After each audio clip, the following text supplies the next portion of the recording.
This podcast comes from the corner of a country lane in the middle of England. The book is out, A Practical Introduction to Medieval Genealogy. Recommended by Who Do You Think You Are magazine and featured on BBC Radio. Here is Malcolm Noble's Talk Genealogy podcast, the podcast for the genealogists with too much time on their hands.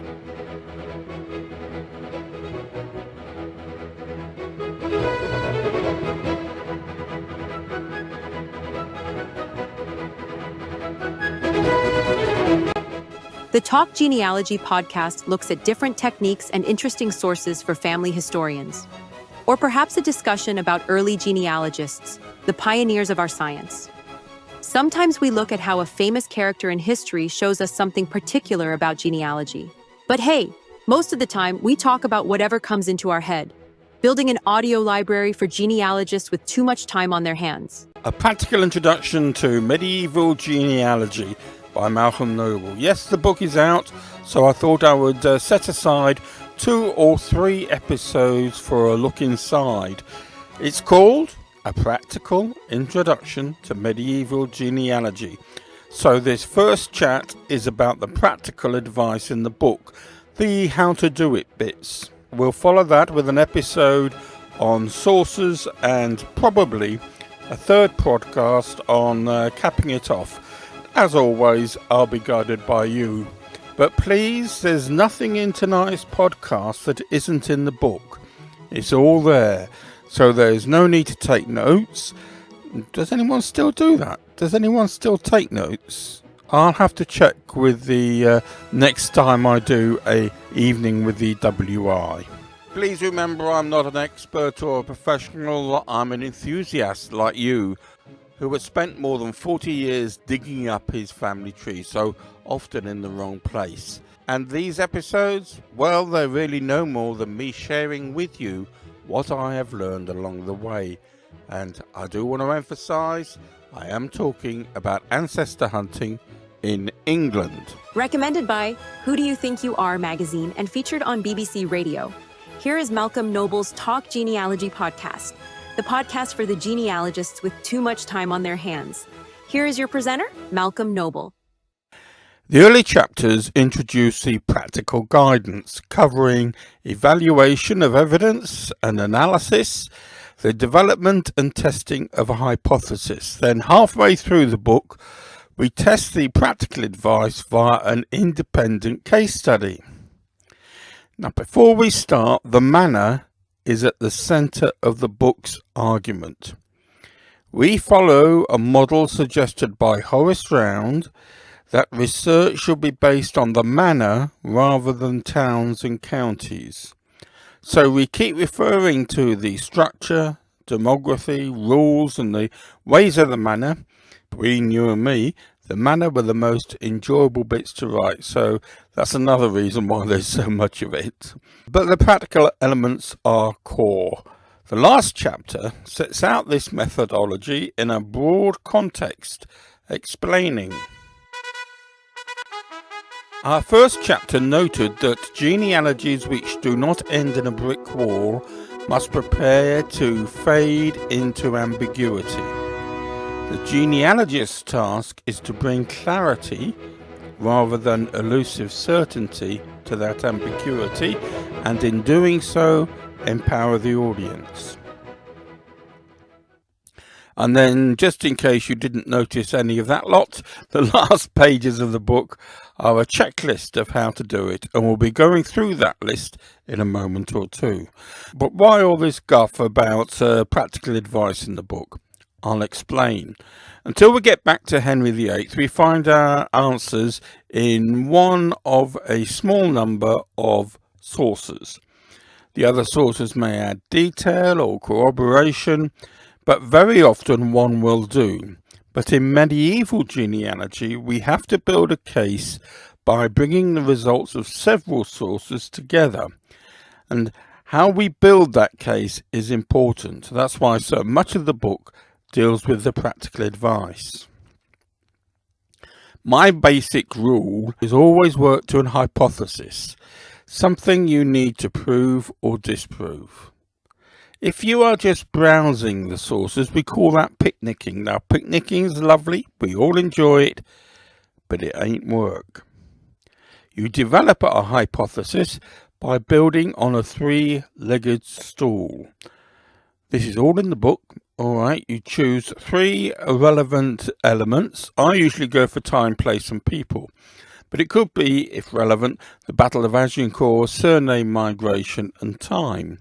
It depends. Now, as you research more and more about those three elements, it's like building the three legs of a stool until you find a hypothesis that will sit on top. If that doesn't seem to happen, keep going. I mean, for years. And then, and this is the practical side of the book, prove or disprove those hypotheses.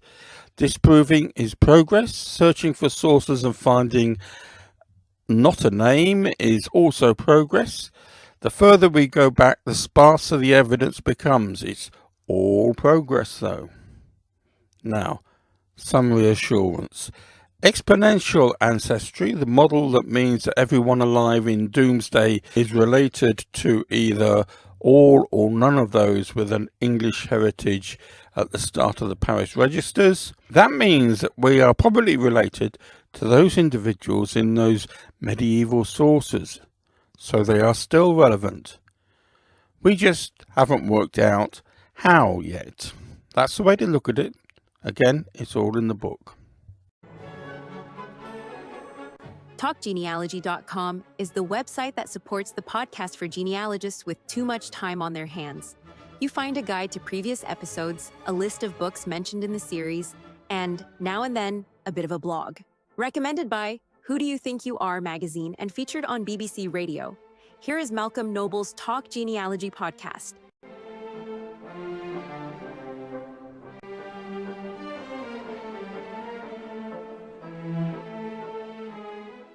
Don't forget to download the episode if you want it for keeps.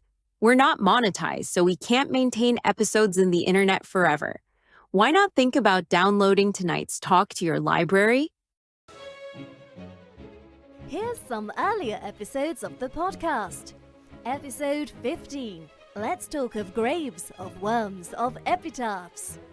Episode 13 was about the hearth tax.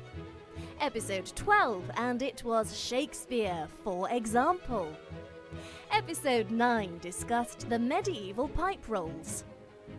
Go to episode 7 for the companions of William the Conqueror.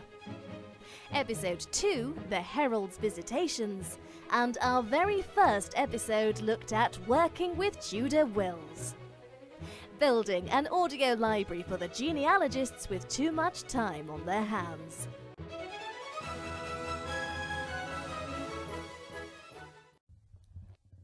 Okay, let me take you through the final checklist. I will simply read this out directly from the book, okay? Just to emphasize the practical content of the book. Then I will finish this episode with reading the final chapter called Mapping Methodology, because I think it brings it all neatly together. So, how to do it? The final checklist. We start with a couple of golden rules. The first golden rule, always work to a hypothesis. Picnicking is fun, but it's not research. Implicit in that is never skip what you don't understand. Build your knowledge and sharpen your skills. Then some rules about the foundation. Reread the first 2 chapters of the book until you are confident in their structure and purpose. Review your understanding of the manor and feudalism. That's the first 5 chapters. Now then, we'll go through the next 3 stages. At each of the following stages, you build the context like a 3-legged stool until it naturally suggests a hypothesis. Stage 1. Locate. Identify the 100 and the manor associated with your ancestor. Again, the book takes you through how to do that. Stage 2. Reconstruct. Reconstruct and populate the settlement. Identify land tenure, especially tenants-in-chief. Look for subinfeudation. Populate the social structure, the bailiff, the reef, the freeman, the villanage. Establish manner and succession patterns by working methodically through your sources. And that's all in part 2 of the book. So stage 1, locate. Stage 2, reconstruct. Stage 3, fit and frame. Continue until your ancestor fits into place within the settlement's story. Persevere. Don't expect ready-made answers like those offered by modern genealogy. Expect ambiguity and accept it. All well-researched genealogies end there. Your task is to bring clarity, not certainty, to ambiguity. So there's the 3 basic stages: locate, reconstruct, fit and frame. And then there's a final note: model your method carefully and artistically.